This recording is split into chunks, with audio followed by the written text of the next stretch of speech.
Quick update for today on the 332 turbo repair, refresh, redo. Got a pile of parts started already. Pulled the 3-point hitch. This is actually a pulling hitch I made. So it's adjustable, bolts onto the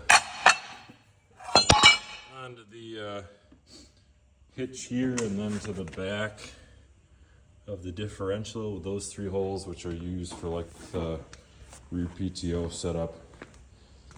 Allows you to get some higher hook points.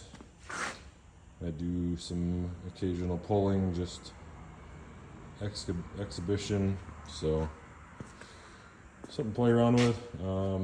Pulled the belly screen.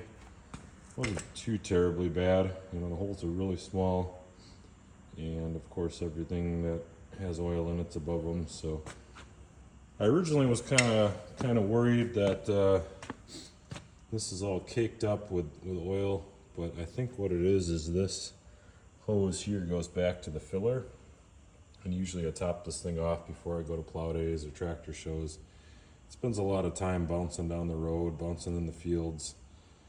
So I think a good portion of that hopefully is just diesel fuel that comes out of that vent line, overflow line, whatever you want to call it.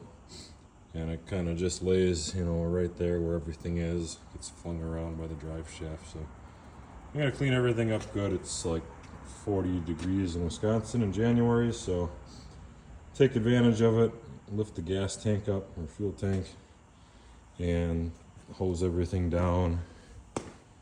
Get a good clean start so I'm not fighting with dirt the whole time. Got the diff lock disconnected, got to do the 2-speed yet. The brake rods get pulled out, and then unhook the drive shaft. It's a bolt together shaft. I think the liquid cooled tractor's got that, and if you're doing a repower on a 318 420, you can swap it out for that. It's a little better. It clamps onto the splines, so if you're putting more power through them, it doesn't tend to wear out the splines. So yeah, not a whole lot of progress, but only had about 45 minutes today to tinker with it, so figured I'd make a quick video, show some of the stuff. I've done this before. You know, I had a 420 that I had to take the pump out and reseal. It was leaking at the input shaft. This has been all apart, you know, at least once or twice over the years for the 2-speed diff lock install. Somebody was asking about the rods. So I do believe I had to shorten this rod, and then I did re-weld this, cut and re-weld it to get it at a slightly different angle. I'm not sure. I don't remember all the history why that was done, but you know, there's a hole in the in the fender pans that you have to cut for both of these. So I had to get it to line up with that. This one, it was because there's this cross member here. And again, I think that's a liquid cooled thing.